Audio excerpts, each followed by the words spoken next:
A'udzubillahi minasyaitonirrajim. Bismillahirrahmanirrahim. Assalamualaikum warahmatullahi wabarakatuh. Alhamdulillahirabbil alamin. Asyhadu an la ilaha illallah wa asyhadu anna Muhammadan abduhu wa rasuluh. Allahumma sholli ala sayyidina Muhammad wa ala ali sayyidina Muhammad. Kama sholaita ala sayyidina Ibrahim wa ala ali sayyidina Ibrahim.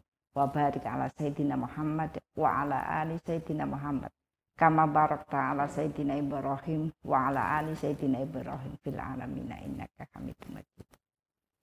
Asbahna wa asbahal mulku lillah walhamdulillah la syarikalah la ilaha illa huwa wa ilaihin nusur. Asbahna ala fitratil Islam wa kalimatil ikhlas wa ala dini Nabiyina Muhammadin sallallahu alaihi wasallam wa ala milati abina Ibrahim Hanifah wa makana minal musyrikin.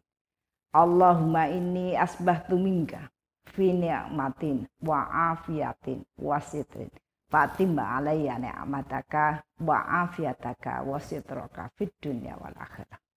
Amma ba'd. Ibu-ibu rahmatullah, alhamdulillahirabbil alamin. Segala puji bagi Allah yang telah menata perjalanan kehidupan masing-masing dari kita dengan penataan yang sangat sempurna. Seluruh hal yang diberikan kepada masing-masing kita, ya, Allah selalu berikan bagian-bagian peringatan setelah memberikan semua ketentuan dengan sempurna.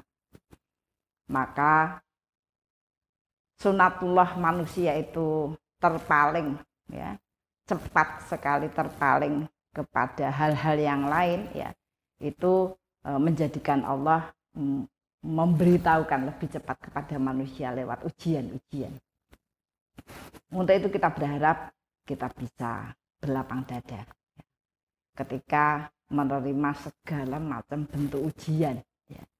Kemudian kita mengolahnya, ya, menjadi bagian yang bisa memberikan kekuatan kepada kita untuk berbuat baik yang lebih banyak, memperbanyak ibadah, memperbanyak muamalah, ya, kebaikan-kebaikan, dan kemudian berusaha untuk mewariskan, ya, setiap kebaikan, setiap yang kita lakukan itu agar menjadi inspirasi kebaikan bagi yang lain.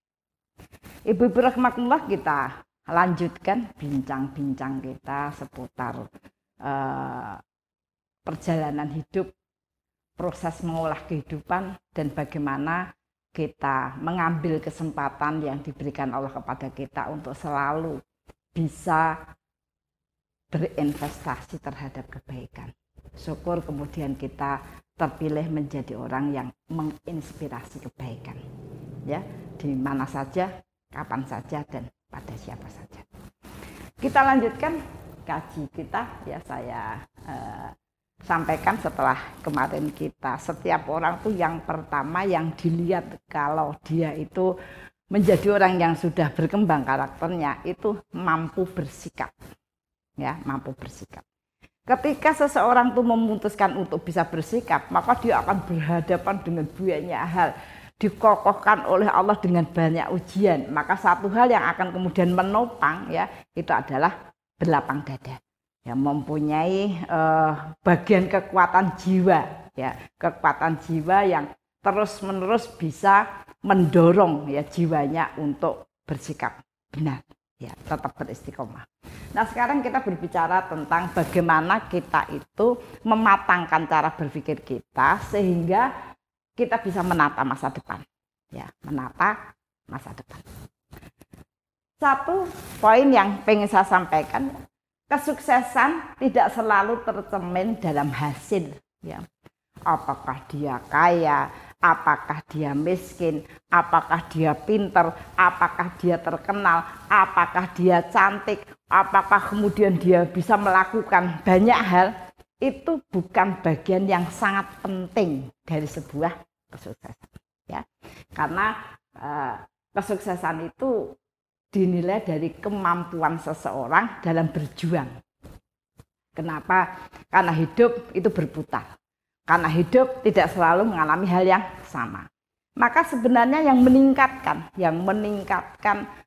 kemampuan kita dalam berjuang sehingga menjadikan kita itu punya kesempatan besar untuk bisa menikmati dan berbahagia. Maka dalam bentuk ayatnya mengatakan innamal mu'minuna alladzina amanu billahi wa rasulihi tsumma lam yartabu jahadu bi amwalihim wa anfusihim fi sabilillah ulaika humus shadiqun, ya. Jadi dibahas di situ orang yang yakin ya kepada Allah, ya kepada Rasul itu enggak pernah ragu. Dia selalu bersikap, dia selalu mampu bersikap yang benar, ya.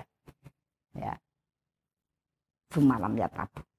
Kemudian jahadu bi amwalihim wa anfusihim, ya ditunjukkan dengan bagaimana dia berjuang.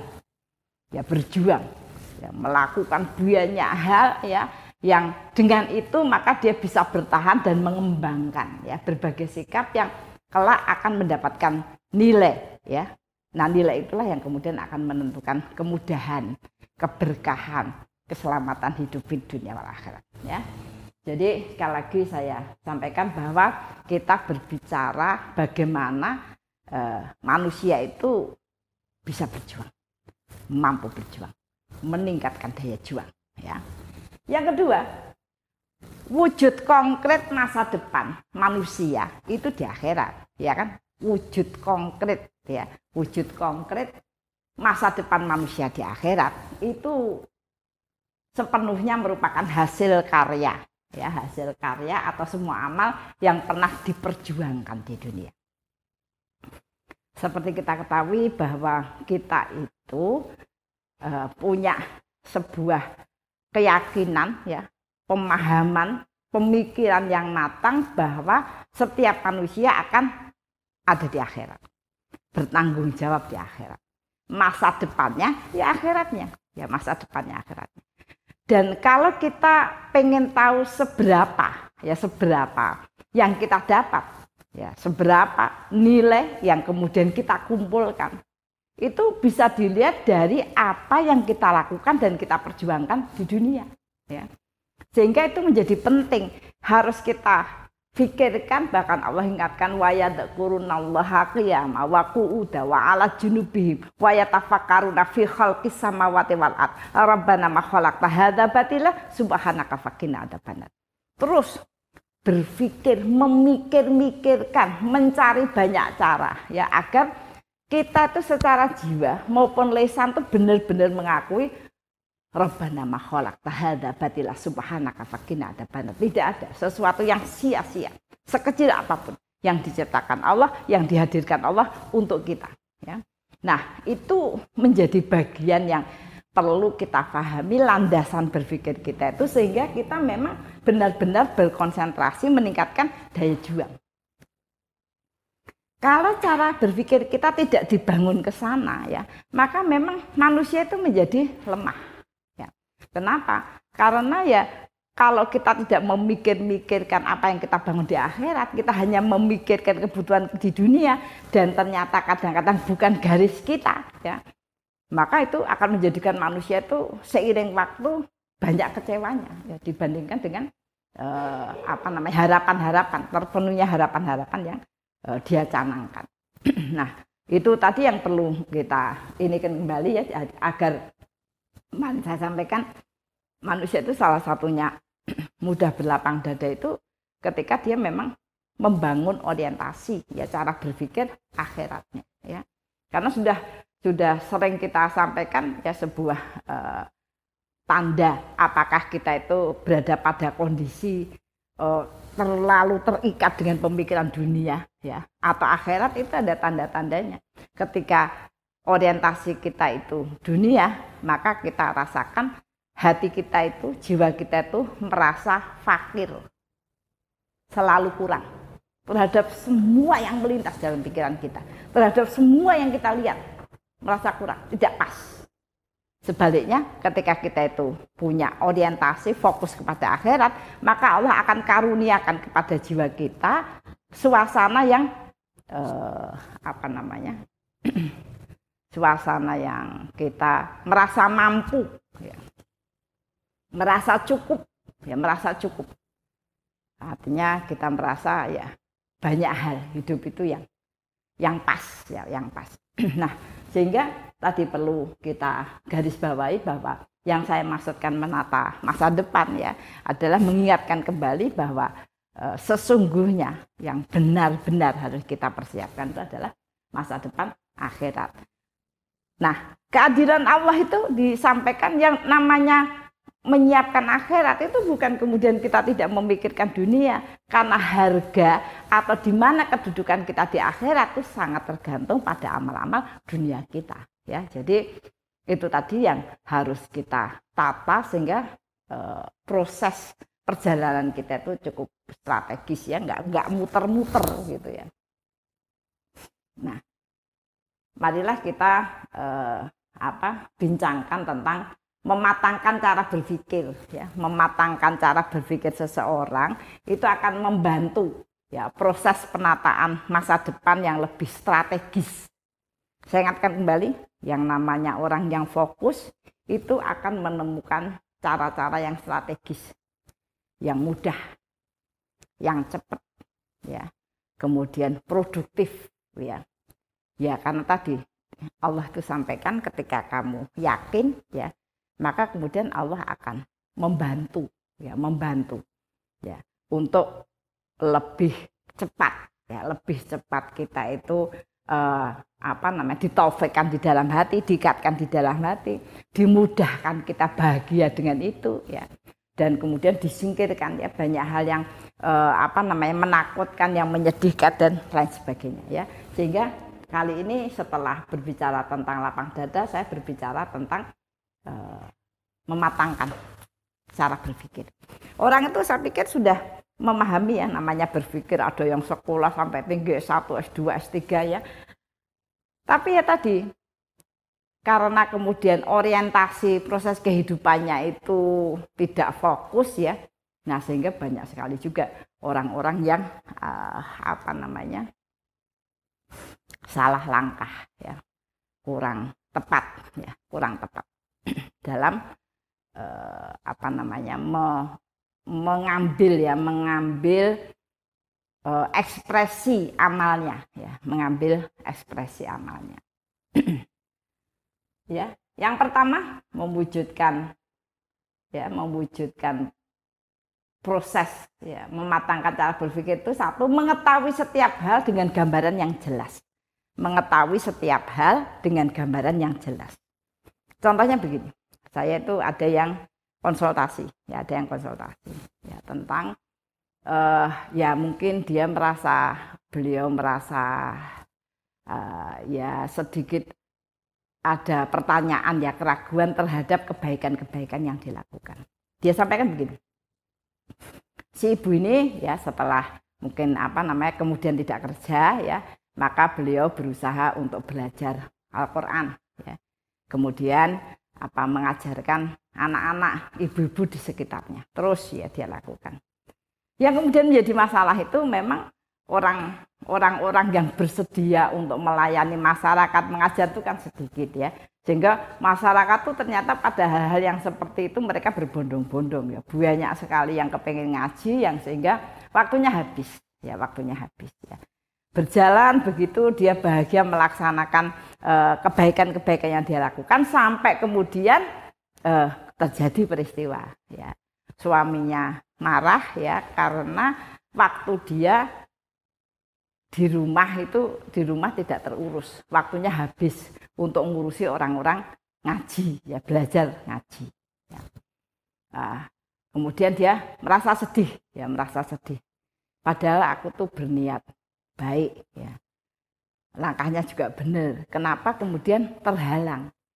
Sekarang harus maksudnya menghentikan banyak hal, jangan setiap hari, jangan banyak, seminggu 3 kali saja dan lain sebagainya begitu. Maka saya bilang begini ya, ini kita berbicara tadi mempunyai gambaran yang jelas ya. Setiap amal itu punya cara pelaksanaan ya. Jadi memang harus tepat. Kadang-kadang kita itu di bawah sebuah semangat kepengen baik, tapi nggak benar. Maka kemudian Allah menegur. Ya, maka saya katakan, ya memang apalagi masa pandemi begini ya, masa pandemi itu. Saya sendiri juga begitu. Kepengennya saya itu ya tetap masukkan masjid. Sudah sering saya sampaikan kepada ibu-ibu. Kita ngaji dengan video begini ini, rahmatnya kecil, ya, rahmatnya kecil. Kenapa? Karena memang rahmat yang besar itu didapat di majelis. Rahmat yang besar itu didapat di majelis, ya. Jadi apa namanya? Kita itu kepengin lah ya mendapatkan rahmat yang besar dan memudahkan. Namun keadaan tidak memungkinkan, ya. Kita diperintahkan atau dihimbau oleh pemerintah untuk menghentikan ya aktivitas 2 minggu yang lalu, nanti 2 minggu yang akan datang, ya. Maka saya sampai bilang sama teman-teman, ya sudah kita itu video ya kemudian sempat terhenti ya karena yang sakit. Saya bilang hal semacam itu tuh bagian-bagian yang memang Allah berikan ya. Saya berusaha untuk ridho. Kenapa? Karena ternyata walaupun saya itu berkeinginan dakwah berbuat baik, tapi Allah punya rencana yang lain ya, sehingga kita ya tetap harus tadi dilatih untuk mengikuti ya, walaupun tadi kita harus ridho dan tidak perlu malah dilatih untuk kemudian slow ya, kemudian kita akan berangkat kembali berderap setelah Allah memberikan suasana yang memungkinkan lagi. Nah, ibu tadi juga begitu. Saya bilang sebenarnya tadi tidak sekedar itu, orang haji aja sempat dihentikan. Itu hal yang sangat penting dalam hidup, wajib. Artinya Mekah wajib melaksanakan ya, walaupun itu bagiannya dari sunnah muakkad, artinya untuk memenuhi, menyempurnakannya ya. Kewajiban muslim itu menyempurnakan sampai haji ya, yang mampu itu sempat dihentikan, haji, umroh dan sebagainya. Ya kenapa? Ya karena kita mengikuti jalan-jalan isyarat-isyarat yang diujikan Allah kepada kita. Maka saya bilang sama ibu itu bahwa mungkin kenapa kemudian Allah menguji suaminya jadi nggak setuju yang awalnya setuju ya. Ya mungkin karena rumahnya nggak keurus ya, perhatian terhadap rumah itu lemah ya, karena ya gimana, saya sudah capek, maksud dia orang rumah ya harus memahami, tidak bisa begitu ya. Makanya tadi yang saya katakan memahami dengan gambaran yang jelas itu ya, kita kalau itu seorang ibu maka yang dinilai pertama adalah urusan rumah. Ya, urusan suami, urusan rumah ya. Itu yang ditanyakan pertama. Nanti kalau itu tidak bisa menjawab, kita ternyata banyak sekali hal-hal yang tidak bisa kita lakukan di situ, maka kebaikan-kebaikan yang lain itu tidak akan membantu. Ya, tidak akan bisa membantu. Nah, untuk itu bukan berarti kemudian dia makanya saya mending itu ngurus rumah daripada begitu. Bukan begitu, ya. Artinya kita mencari cara ya. Tadi berkonsentrasi gambaran yang jelas itu, kita disuruh menyempurnakan amal. Menyempurnakan kewajiban agar dimadui, agar Allah itu membuat apa saja yang kita lakukan itu disukai. Kalau kemudian ternyata amal-amal baik kita, dalam tanda petik amal baik kita itu membuat masalah, berarti memang ada hal yang tidak beres dalam kewajiban-kewajiban yang kita lakukan. Nah, itu kita tidak perlu tersinggung, kita hadapi saja, karena Allah itu kepingin orang-orang baik itu memang punya tatanan yang bagus. Harus cari cara. Makanya disuruh memikir-mikirkan ya. Gambarannya itu harus pas ya, gambarannya harus pas. Pandemi misalnya, lama-lama orang itu takut pada corona, takut pada pandeminya. Dia tidak memikirkan bagaimana menjawab ujian-ujian yang diberikan Allah kepada kita. Pada yang namanya ujian, ketika manusia diuji, maka satu hal yang kemudian Allah akan iringi dengan ujian itu, satu pembersihan. Kalimat pembersihan itu berarti Allah kepingin kita melihat hal-hal yang wajib ya, menyempurnakan kewajiban-kewajiban itu segera dilakukan ya, itu pembersihan.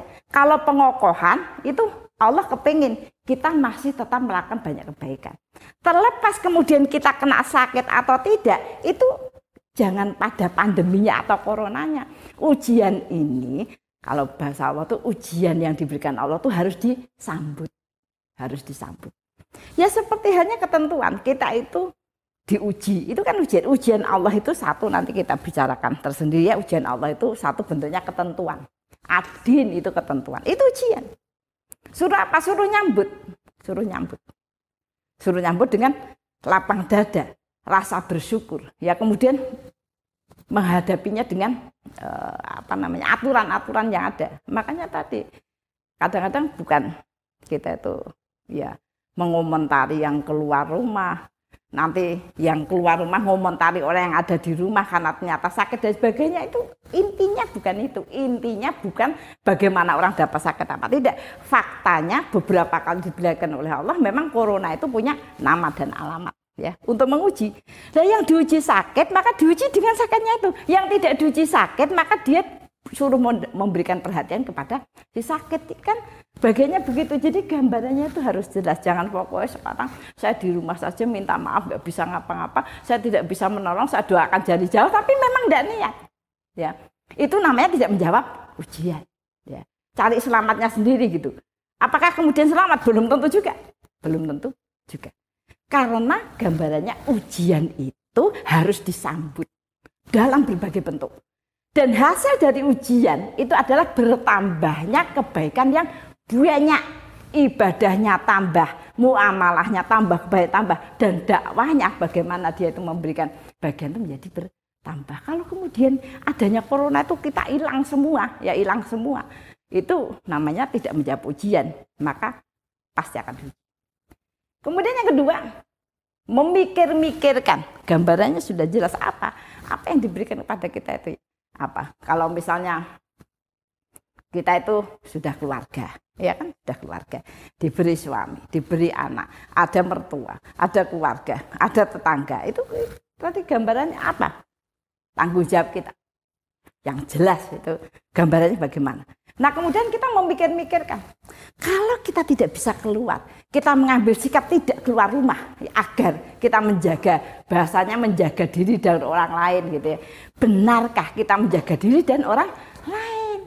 Ya, menjaga orang lain itu ya tidak sekedar doa, itu masih dalam tahap pertama. Yang namanya muamalah itu kita menambah kebaikan. Dan sekarang itu mudah sekali, mau ngirim makanan kayak mau ngirim apa sudah nggak usah pergi itu, tapi tetap sampai kebaikannya. Jangan sekedar kita ya saya tidak bisa melakukan apa-apa karena gimana, kita tidak bisa kemana-mana, itu namanya tidak memikir-mikirkan. Cara berpikirnya kurang kokoh. Intinya itu bagaimana kita selalu bisa bertambah, diberi kesempatan Allah bertambah. Dan Allah akan memberikan pertambahan kepada orang yang memang memikir-mikirkan cara, memikir-mikirkan pelaksanaan kebaikan. Ibadah, ya ibadah. Ibadah ya kita berdoa lebih banyak ya. Ada wirid, kalau memang di rumah, wah luar biasa. Coba yang kemudian mengambil sikap, oke kita di rumah saja. Seberapa banyak pertambahan yang kita dapat. Yang awalnya ngajinya sehari 1 juz, harusnya 1 juz, 2 juz, 3 juz, 4 juz, 5 juz, sehari 6 juz, 7 juz, 10 juz, ada yang 10 juz, datang ke saya, tak kasih hadiah. Ya, di rumah. Nah, memikir-mikirkan bertambahnya kebaikan. Ya. Nah, bagaimana kita tahu bahwa pertambahan kebaikan kita yang pertama ibadah. Ibadah kita tambah bagus dan kemudian Allah terima itu. Walaupun kita di rumah, walaupun tidak apa-apa, ibadah kita tuh punya nilai bagus. Ya. Dicirikan dengan apa? Yaitu ditambahnya kemudahan yang besar untuk apa? Muamalah. Untuk muamalah. Ditambahnya kemudahan yang besar untuk muamalah. Yaitu berbuat baik. Walaupun kita di rumah, tapi kebaikan kita bisa dirasakan oleh banyak orang. Bisa dirasakan oleh banyak orang. Itu ibadah. Memikirkan cara. Memikirkan cara. Bagaimana kita tuh bisa melaksanakan kebaikan. Ibadah tadi ya. Ibadah menjadi mudah. Menjadi mudah. Menjadi mudah. Kemudian kalau dalam bahasa Quran itu menjadi mudah dan kita menjadi bahagia. Kenapa? Karena amal-amal kita sudah sampai bahkan pada banyak orang. Ya, menjadi mudah. Kalau kemudian menjadi sulit, kita menjadi rungkrah, kita tambah pusing dengan kehidupan, itu ya, itu bukan memikir-mikirkan, bukan menemukan cara, Ya gur kepikiran saja, kepikiran kepengin ibadah, kepikiran kepengin dongake, kepikiran kepengin bantu, kepikiran kepengin ngirim, tapi nggak dilakukan. Tidak dilakukan. Hal yang sekarang sangat mudah. Sangat mudah. Bantu transfer bisa, ngirim bisa ya. Banyak hal yang bisa kita lakukan. Jadi fastabiqul khairat. Ibadah yang baik itu diberikan jalan yang mudah untuk muamalah. Yang banyak. Nah, muamalah yang banyak itu ya, apakah kita kemudian sudah mendapatkan bagian muamalahnya? Itu oleh Allah diberikan kesempatan berdakwah, yaitu semua yang dilakukan, dikatakan ya, ya banyak hal yang kemudian dia lakukan dalam amal itu menginspirasi orang lain. Kadang-kadang kita nggak ngomong lah kalau kita itu bicara tentang Siti Hajar. Kan yang cerita sama kita juga kan, bagaimana dia berupaya menyelamatkan Ismail ya. Sedemikian rupa terlalu jauh, ribuan tahun. Tapi Allah menyampaikan kepada kita sebagai sebuah inspirasi. Kenapa? Ketika seseorang berusaha memikirkan upaya, itu kadang-kadang Allah tuh tidak memberikan bagiannya di situ. Hajar itu sa'i ya, di tempat yang berbeda dengan munculnya air. Sa'i dengan segala ketetapan, dengan segala pasalnya, dengan segala daya upaya seorang wanita. Seorang wanita. Dan kemudian Allah itu memberikan keberkahannya di tempat yang lain yang tidak terpikirkan dia. Yaitu ketika Ismail menjejakkan kaki. Nah kalau tahu begitu Mbak Ora Santang nunggu Ismail kan sudah ya. Tapi tidak. Itu tadi faktor bahwa kemudian muamalahnya, ya, interaksinya, menambah perbuatan baiknya itu oleh Allah dijadikan sebuah inspirasi. Ya, inspirasi banyak sekali. Ya, kita tidak perlu menceritakan pun Allah akan memberikan bagian itu. Ya, jadi perbedaan muamalah itu kita berbuat baik, orangnya nerima kebaikan selesai. Dakwah itu kita berbuat baik dan orang lain dibuat oleh Allah kepengen meniru apa yang kita lakukan. Ya, maka kita pun dapat kebaikan terus begitu sampai akhir zaman. Nah, itu tadi bagian yang perlu kita pikirkan. Perlu kita pikirkan dalam bentuk yang sederhana maupun dalam bentuk yang besar ya. Saya cukup terkesan kalimat Gus Baha itu. Gus Baha itu beliau mengatakan jangan dikira saya itu selalu diamplopi gede. Ya. Saya kadang-kadang diamplopi 5.000, 10.000 di kampungnya itu untuk mendoakan.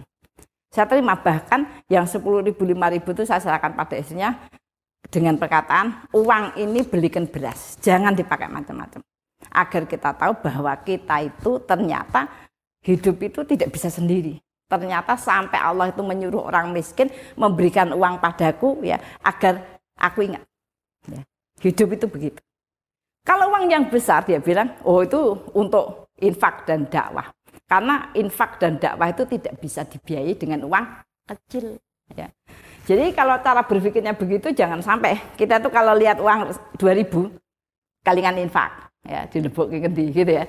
Kalau kita itu ingat ada terlihat uang 100.000 langsung mikir beli apa? Apa gamis, apa kerudung, ya, apa beli sepatu, apa sandal gitu. Itu sudah tadi tidak terbiasa dalam konteks ini ya. Jadi memikirkan hasilnya cara. Jadi semakin hari diuji semakin biayanya Allah toh mengganti lagi dengan penyakit yang lain itu terserah Allah. Mau katanya sekarang tuh hujan kok tidak teratur ya, ada hujan ada panas, yang penting kemudian kita bisa menjawab dengan baik. Kemudian yang ketiga mengambil ibroh ya untuk ketepatan langkah ya, karena kebaikan itu banyak, sudah sering saya sampaikan kebaikan itu banyak. Jadi kita itu harus punya ketepatan ya dalam mengambil sikap, ya. Maka tadi saya sampaikan pada Ibu tadi. Ya, berarti kalau memang ternyata ada teguran Allah lewat suami, suruh ngurangi jam ngajinya dikurangi saja. Nanti kalau anak-anak gimana yang ngaji banyak, enggak masalah. Orang belajar itu sepanjang masa. Ya. Dan harus tahu kondisinya juga begitu. Kondisinya lagi kayak begini. Jadi kita itu harus mendidik. Kalau dibiarkan saja segala sesuatu semaunya walaupun untuk kebaikan, itu nilainya rendah. Ya, nilainya rendah. Maka kalau kemudian kita, kalau bahasanya tadi ya, itu gambarannya nggak jelas tuh, nabrak-nabrak gitu. Wes aku dimarahi rak popos, yang penting aku berbuat baik, itu namanya nabrak-nabrak. Itu Allah memberikan sebuah ilustrasi bahwa nilainya kecil. Ya, untuk itulah kenapa kemudian menimbulkan masalah yang besar. Ya harus sabar, memang begitu ya. Hidup itu kita akan berhadapan dengan banyak hal, sehingga kita harus mencari hal-hal yang tepat. Bahkan kalau dalam bahasa ekstrem itu ya, seorang istri itu ya, sholat sunnah seorang istri itu tidak akan bernilai, bahkan terhapus nanti nilainya. Kalau saat sholat dipanggil suami, kalau anak dipanggil orang tua, kemudian dia tidak menyaut atau tidak bereaksi terhadap itu, hilang nilainya. Puasa juga begitu ya. Nah itu artinya kita harus mengambil ketepatan. Maka dulu saya contohkan Bilal misalnya. Ada yang kepengen mengambil amalan Bilal, yaitu wudhu tidak putus. Tidak putus, wudhu terus. Lah kalau perempuan yang masih haid ya tidak bisa, ya kan? Tapi saya kepengen begitu.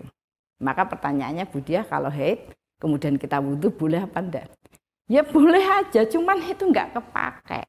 Wong wudhu itu menghilangkan hadas, sedang dia dalam keadaan berhadas. Ya sudah, nggak dapat nilai, nggak apa-apa. Yang penting saya kepengen sebilah wudhu, itu namanya tidak tepat, pengambilannya tidak tepat. Ya, ya. Ada lagi ya, dulu juga sudah saya sampaikan ketika haji misalnya, haji umroh, ya haji umroh. Ada seorang bertanya, saya keluar darah, ini darah men apa tidak? Nah saya bilang lah, dokternya gimana? Ya, ditelepon aja dokternya itu gimana, awalnya suntik atau gimana. Akhirnya dia WA saya tidak jadi tanya dokter, saya anggap ini bukan darah haid.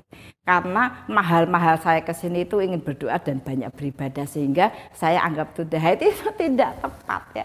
Allah itu ujian yang sangat bisa kita lihat itu ya di haji itu ya. Coba toh laki perempuan kumpul nggak boleh pakai penutup ya. Itu sendiri ujian, suruh konsentrasi ke ibadah. Padahal orangnya banyak yang cantik-cantik, barangkali ujian yang besar bagi laki-laki. Kita juga begitu, banyak sekali barang-barang itu yang ibu-ibu itu kepengennya belanja sak pesawat ya kan. Tapi itu kan bukan itu ya, bukan maksud itu. Karena faktanya begitu, saya itu haji sama mbah-mbah itu. Dijak sholat, wah aku nanti tidak bisa penuh dan lain sebagainya. Habis saya pulang sholat, ngajak jalan-jalan nyari emas, lah mbah itu ya. Nah itu begitu, ketepatannya itu di sana itu banyak sekali ujian-ujian yang diberikan Allah kepada kita, termasuk banyaknya amal. Ya, tadi saya kepengen khatam berapa kali, kepengen berdoa berapa kali dalam. Kemudian ya memaksakan diri ke sana tidak boleh ya. Bahkan sampai dikatakan ketika adzan di Masjidil Haram, di Masjid Nabawi ya. Kemudian kita terburu-buru ya lari-lari biar mendapatkan tempat yang pertama, kemudian tidak, itu enggak boleh, karena salah satu ibadah, keikhlasan ibadah itu dilihat dari proses yang tidak tergesa-gesa ya, ketepatan. Demikian juga ketika ada seorang minta izin jihad kepada Rasul. Rasul bertanya, apakah kamu masih punya orang tua? Ya, siapa yang berani? Tidak ada. Kalau begitu pulanglah, ya jaga orang tuamu. Itu juga jihad. Kenapa Rasul mengatakan begitu kepada dia dan tidak mengatakan pada orang ketika ada orang yang minta izin kepada Rasul? Ya, dalam keadaan cacat, Rasul mengatakan ya kalau begitu berangkatlah. Ya misalnya begitu. Ya karena tadi bagian ketepatan kita mengambil sikap itu termasuk bagian keberkahan yang besar ya, bahkan yang besar. Nah, yang dinamakan ketepatan itu satu, sesuai dengan perintah, tidak tergesa-gesa, tidak berlebihan, tidak berlambat-lambat, ya harus tepat. Dan tadi misalnya ada kalanya kita itu sholat duha misalnya, duha. Kalau bagi perempuan sholat duha ada tamu, penting tamunya. Ya, penting tamunya. Ya karena dia yang bertanggung jawab ya terhadap itu ya. Nah misalnya begitu, ketepatan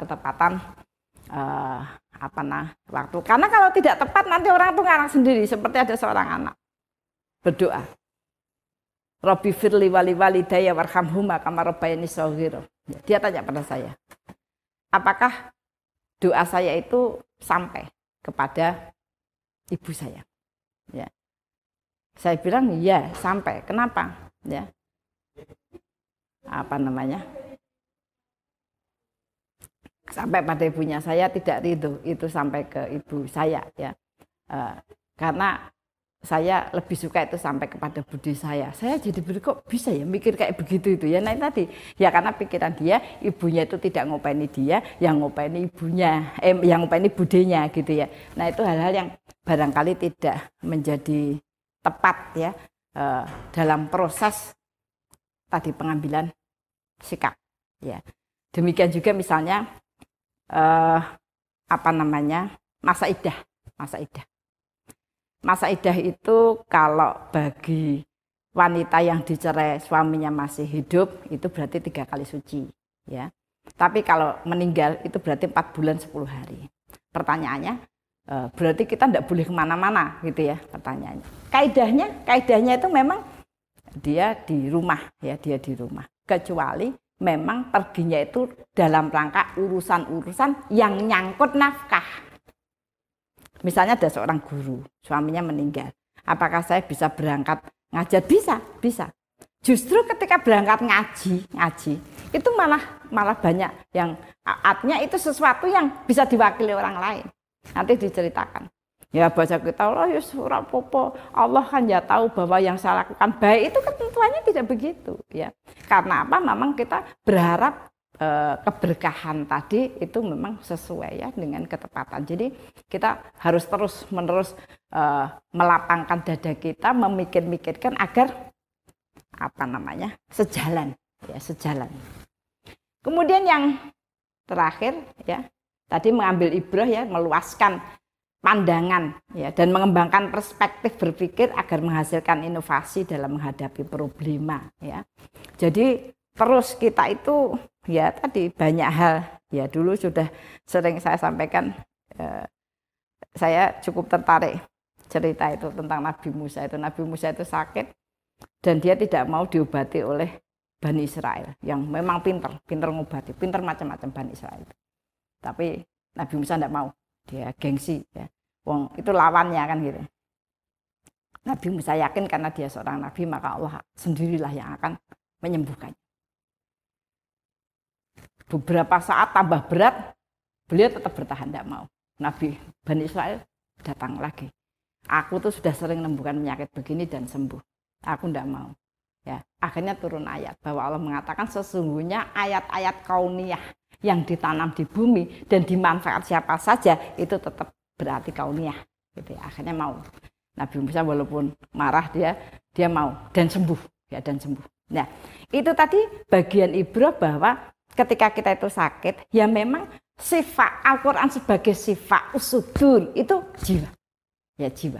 Secara teknis kesehatan ya kita tetap harus mencari cara yang lebih apa namanya ya memang lebih teruji ya agar itu bisa kita lakukan. Tadi sebuah ibrah langsung ya bentuknya begitu ketika kemudian Nabi Musa semasa itu menunggu langsung dari Allah dan Allah perintahkan untuk memanfaatkan kauniyah yang sudah diturunkan Allah lewat siapa saja ya.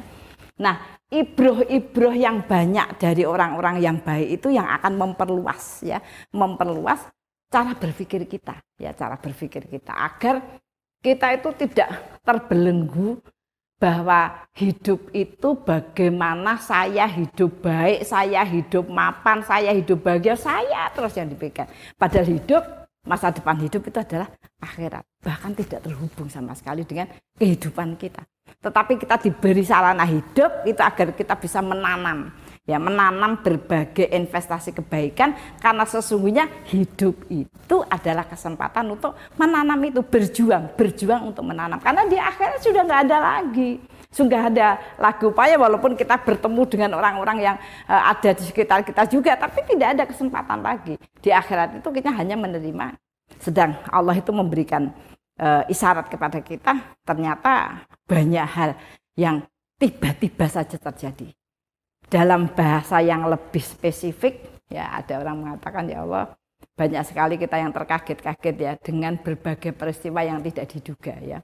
Saya tidak menduga takdir itu begini ya. Padahal kaidah takdir, setiap takdir pasti mengejutkan.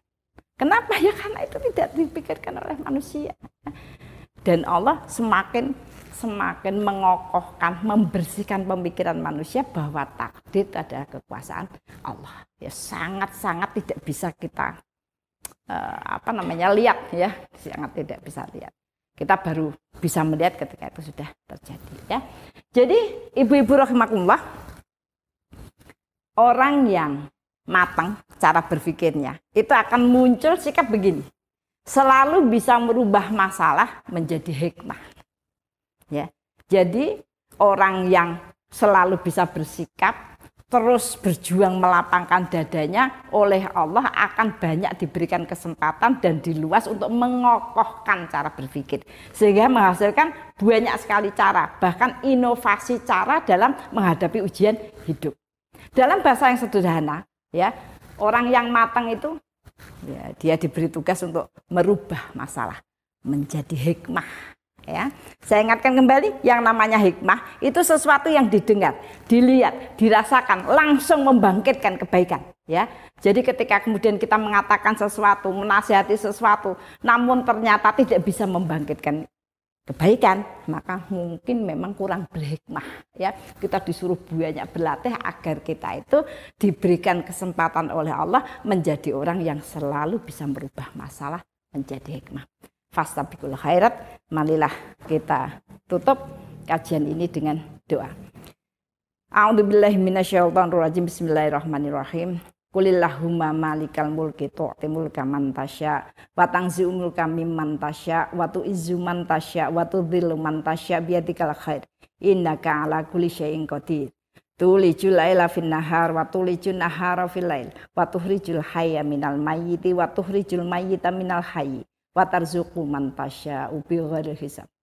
Rabbana dhalamna anfusana wa illam taghfir lana wa tarhamna lanakunanna minal khasirin. Rabbana ighfir lana wa li ikhwanina alladziina sabaquna bil iman wa la taj'al fi qulubina ghillan lil ladziina amanu rabbana innaka ra'ufur rahim.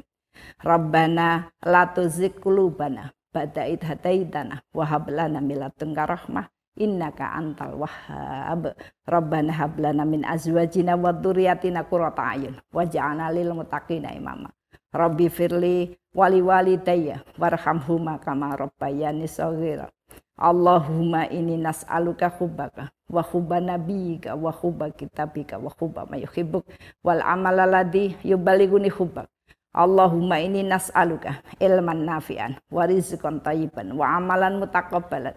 Allahumma inni nas'aluka tsabata fil amrina wa nas'aluka azimata rusdi wa nas'aluka syukra ni'mataka wa husna ibadatika wa nas'aluka lisanan shadiqan wa qalban salima wa khuluqan mustaqima wa na'udzubika min syarri ma ta'lam wa nas'aluka min khairi ma ta'lam wa nastaghfiruka mimma ta'lam innaka antal alamul ghuyub.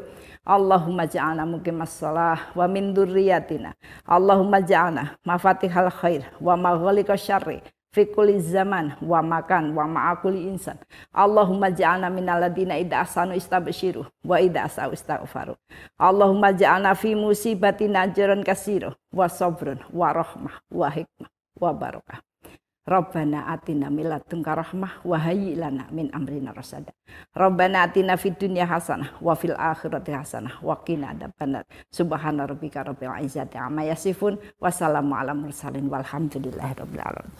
Kita tutup dengan kafaratul majelis. Subhanakallahumma wa bihamdika asyhadu an la ilaha illa anta astaghfiruka wa atubu ilaik. Alhaqqu min rabbik wa la takunanna minal mumtarin. Assalamualaikum warahmatullahi wabarakatuh.